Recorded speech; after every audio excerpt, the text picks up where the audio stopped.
Welcome back to the Artie Lange Show. My next guest, what can you say, man? Actor, comedian, We'll say something.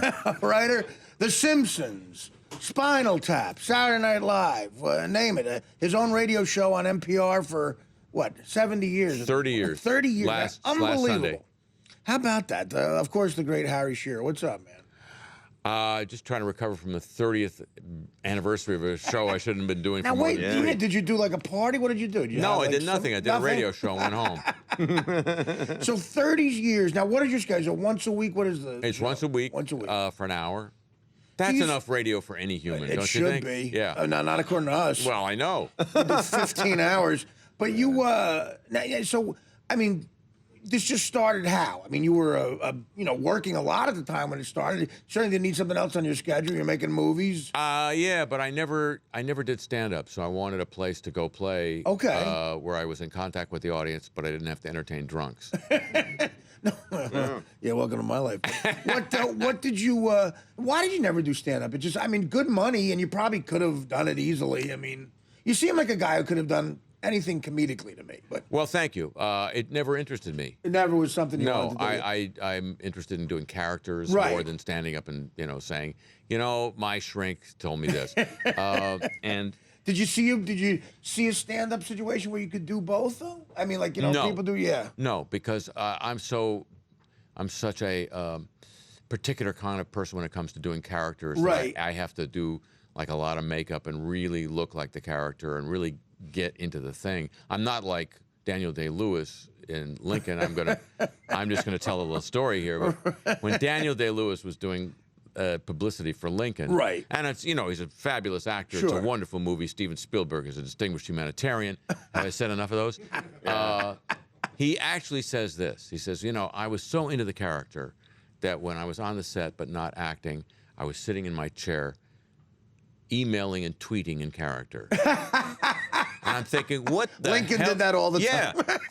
That's hilarious. Mary wants me to go to the theater. Epic fail. What does tweeting in character mean, That's hilarious. So I'm not that bad, but Well, I mean, it is like, because the other great thing that you need to do with the type of comedy you do is you need those great pauses. And in stand-up, they don't allow, I've had stand-up club guys tell me, I need a laugh from you every 11 10 seconds, or whatever it is. Yeah, and you're like, well, all comedy doesn't work like Right. that. And the best tends to not to work like well, that's what I liked about early Albert Brooks. Right. He really delayed the laugh for 2-3 minutes, and it was so much better because the audience was not only amused, but they were relieved. Sure.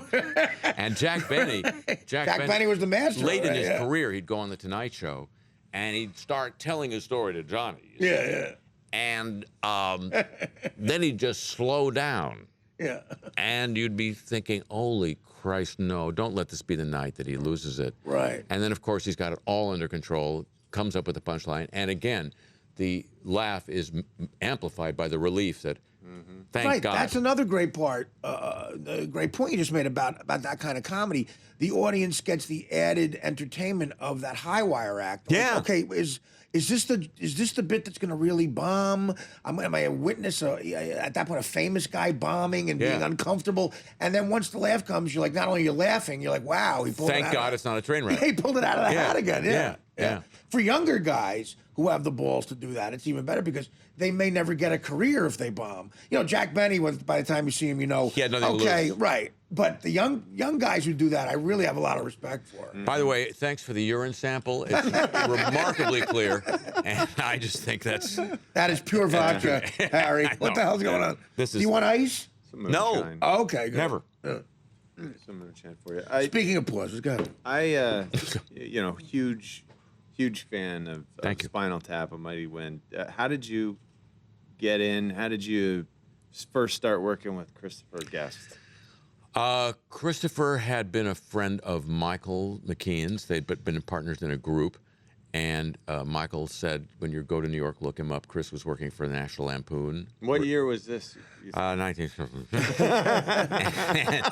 The kids don't care. Yeah. And Chanel isn't worrying about what year. Now, were you excited to see Chanel? I'm excited to think that there's such a person. I'm excited at the concept. They do exist. They do exist, of a Chanel. I thought originally her name was Canoe. I knew she was named after something that smells, but I didn't quite remember. Canoe, that's a great reference. Canoe was actually, for you people, it was a I love fragrance. Canoe. And it was actually... Drugstore fragrance. Yeah. Yeah, it was all the letters did stand for something. If you remember the Is that commercial. right? Yeah, Canoe, the Canoe message. C, come on over. A, alone. N, now. O, okay. E, and I forget the E. Oh, ejaculation. Just a guess, just a wild guess. Thank you very much. Thank you for the setup, by the way. Goddamn bitch set me up. Yeah. So okay. So you asked a question about Christmas. Yeah. So You met in the city. I met Chris here in the city, and then a couple years later, I saw a tape that he did with another friend of mine, Tom Leopold, one of the funniest men in the world. I know of him. Yeah. Yeah, and they were a comedy team, and I was producing a TV show with Rob Reiner, and the first draft of the script was okay, but needed some work, and I said, let's hire these guys. They're funny as hell, and they'll perform in the show too. And so that was where we started working together, and that was the show where Spinal Tap was born. Wow. You just started talking. You Oh, realized you're that initial idea. musicians and Oh yeah, Let's made each other take laugh this right somewhere. away. So. But the initial idea of that kind of satirizing a band like that, where did that come from? Just the group just sort of riffing on each other. We were doing this TV show where we were making fun of everything that was on TV. So Right. there was like a drama takeoff. There was a takeoff on Norman Lear kind of comedies. It was a wildly improbable Norman Lear kind of premise. So That sounds great. Kingfish from Amos and Andy is driving a cab in New York City and runs into the entourage of Queen Elizabeth, and they fall in love. And he goes to live in the palace, and the show is Hello called, there, Queen. yeah, and the show is called Queen Elizabeth and Andy. And the auditions in 1970 whatever for this show where we were auditioning black actors to play Kingfish, and they'd come in and they knew what we were looking for, but they weren't going to do it. So guys would come in and audition and say, "Well, holy mackerel, there, Queen." No. Because they just weren't going to give it. No, you're to being us. articulate. Yeah, that's not really right. Anyway, we were doing a takeoff on Midnight Special, the old Wolfman Jack TV show. We needed a band, so we made Wildly up this band. popular. Wildly show, popular yeah. show. So we made up this band, and then as we were shooting the performance, there's supposed to be like smoke coming down on us. Right. And the prop guy screws up, and instead it's just hot drops of oil. Oh my God. And so we start improvising as the guys while we're waiting, because we don't want to kill the prop man, because it's illegal in California to kill a prop man. Who knew? And You can kill your wife. It's not a problem. but not a prop man. So after the show, we started talking about maybe we should do something with these characters. And then we got a deal from this now soon defunct company called Marble Arch to write a screenplay. Okay. And after 3 days, we said nobody will be able to read this thing. Let's just go make 20 minutes of the film and show that and use the money for that. And that's what we did. Oh wow, that's amazing. And then we showed it to every executive in Hollywood, and they all said, "What are you, crazy?" Right, of course. Like they do with every good day. How long between rapping on the 20 Oh, I'm minute... not a rapper. I'm not a Chanel West Coast, baby. I'm an actress and a singer, but I'm not a rapper. She did do everything. Yeah. How that is depressing. How long? How long after finishing the 20-minute film till you actually get started on the real movie? Like, It was like a year and a half. took that long? Yeah. Actually, that's kind of short. In LA, It's not LA bad. terms. Yeah, not bad. Yeah, I listened to that story, and when I did Mad TV, we had we would try to pitch sketches like what you just said with Amos and Andy, and by that time, political correctness. There was a sketch. There was this famous singer named Tori Amos at the time. Yeah, sure. She was going to come on the show, and I pitched Tori Amos and Andy to try to do it. And like it gets a laugh in the room like that, and we're like, well, let's write it up. And political correctness had already taken over to where they were like, we don't even want to go there. And it just was so depressing. It was just, Yeah. they don't get the context of it. Like, we're not being racist. We're trying to. It's just kind of sad. But Did you tell them some of your best friends are black people? Yeah, I tried that. Yeah. Usually that works. I said I should pitch this sketch when I go on for jury duty. I'll get let off right away. Yeah. So now, when is the show in Manhattan? When is Tomorrow night tomorrow at BAM, and then Chicago, Sunday night at World Cafe Live in Philly. the 19th in Chicago, Evanston, Illinois, at Right. Space. This Oh, lovely, wow. great Cool. club called Space. And L.A., did I say Largo? Largo's great. On That's next Fairfax. Saturday. Yeah. It's La Cienega. Oh, it is? Okay. Yeah, now that's next Saturday night, and then we close it with 2 nights in New Orleans, the 21st and 22nd at the Ogden Museum of Southern Art. It's a great show. Not only did I get a chance to see it last year, I was a part of it. It was fun to be on. Oh, wow. It's awesome. It's a great Christmas funny show. Yeah, it's a Christmas show. You guys are doing songs. You're celebrating. Yeah, you're a Jewish guy. I'm a Jewish guy. I do a song by Jill Sobule called "Jesus Was a Dreidel Spinner." Yeah. And then I usually do a song that I've written for the particular year. I wrote a Rob Ford Christmas song this year. Oh my God, that's amazing. I don't know if I'll have time to do it here in New You York. got to make time to do it. Yeah, I got to make time. But everybody does like a 2 or 3 songs, 1 or 2 songs a piece, and they can be reverent or irreverent. They can be emotional or funny, no matter anything, Right. any combination of the two. And then the second half of the show, Judith, who's an immensely talented performer. She in her is. own right. If you watch the show, she's the driving force of it. It's Yeah. amazing. Your wife, then- you're yeah. from London, your wife. My wife from Yes. London, and then she forces everybody to sing Christmas carols and gives them crappy prizes. Oh, that It really is a fun beautiful. time. It's Yeah. funny, and it's a good Christmas show, and there's a lot of insanely talented people involved. Yeah, well, in New York, for example, Loudon Wainwright III, Teddy Right. Thompson, Oh, God, yeah. Chris Collingwood of Fountains of Wayne, Alice Ripley, a whole bunch of... Paul Schaefer from the Letterman Show. he gonna come by? He's going to fall on by. Yeah. that's great. We're going to do a song together. Going to be nutty wild. And you had Fagan from Fagan last year, yeah. Donald Fagan. My Yeah. God, that's amazing. Who never gets up, and particularly by himself. I know he did a couple of songs. It was He did a couple songs. Fantastic. And I got to play bass with him, which You're was right. amazing. Now, what was the name of the blind black guy? Oh, Henry Butler. Oh God, what an amazing Henry performer! Butler. Yeah. Think Stevie Wonder, Ray Charles, black blind guy who plays the piano and sings, unbelievable. Yeah, his piano playing is just ridiculous. Right. He's living in Brooklyn right now. I think he's going to move. I hope he's going to move back to New Orleans because he's just one of the. He's a New Orleans guy. Yeah, one of the treasures of the city. Right. Yeah. So when you're a kid growing up, were your aspirations musical or No. comedic? Well, I Or was working in none of show the above? business as a He's a kid. comedic actor. He was on the Jack So Benny show. I worked with Oh, yeah. What happened to Right. Costello? and Mel Blanc and Wow. so no, but I thought I was going to have like a serious grown-up career in government or journalism or something like you that. wanted to go into politics, right? Well, government. Yeah, okay. I wasn't that hot about politics, but I thought I worked in government or something. And then I did work at the state legislature in California for a year, and thank you very much. That developed your comedy. Yeah, it did as the teaching school for 2 years and Yeah. working. So I just tried everything I thought I would do, and then came scampering back to show business. Yeah. When you see a guy like Rob Ford, I went through this as a comic trying to write material. It's almost too much of a softball coming in. Oh, like yeah. you don't know what to do. It's so. It's the blue plate special they served up. It you know? is. Yeah, everything you do. I remember I was listening to John Candy get interviewed by Letterman in like 1982. This is Dave Letterman? Dave Yeah. Letterman. Pre like Arsenio Hall, where everything had to be a woo woo and a clap, where two like funny guys could have a conversation and there could be pauses. And and they were talking about John Candy was talking about writing trying to spoof Laverne and Shirley on Second City TV, and he said everything they tried looked like the actual show. Looked like Laverne and like Shirley. nothing. Well, it's like James Franco and Seth Rogen spoofing Kanye West. Yeah, And it doesn't matter. Our keyboard player in our band said, I couldn't tell which one was the parody and which was the Exactly. The first one's just it's funny. Yeah. And he said it made me laugh. He said everything looked like the show. It was too absurd, and we finally scrapped even trying to do it. That's what I felt with Rob Ford. I mean, he's funnier than anything I'm going to say on stage. Yeah. It's almost too easy. Yeah, it is. It's he does the setup and the punch.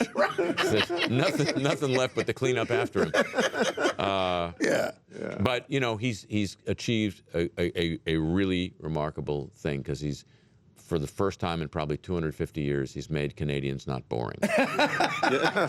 So true. My God. Yeah. Even the funny ones. I've worked with a couple of them at Mad TV, and hilarious writers bore the hell out of you. And then you're like, you wrote this sketch? I'm falling asleep. Any names?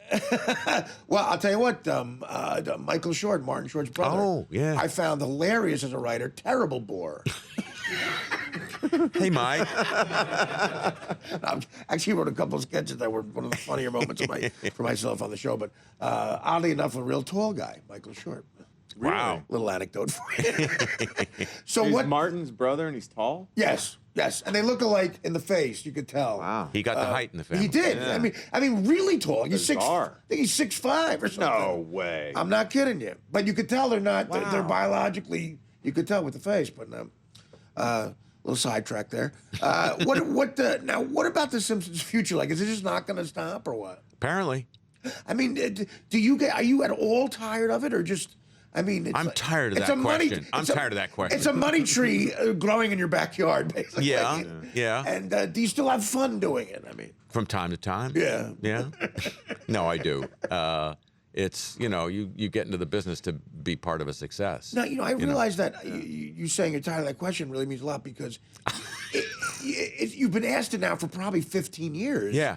It was Or when it more. was 10 years old. You're That's like, right. Since are you tired of 89. it? That's right. Oh Yeah. my God. No, it's hard. It's hard to think of anything to say about a show that's been on for 25 years. Honestly. Yeah, because it's been you see, well, I mean it's older than Chanel West Coast. Yeah. Let's put it that That's way. old. Yeah, that is old. What do you think? I mean, it's been there her entire life. Right. Yeah. She's never seen it because she doesn't know how to No, tune the TV. She, but she hasn't seen it. I doubt she's seen it. what does this button do?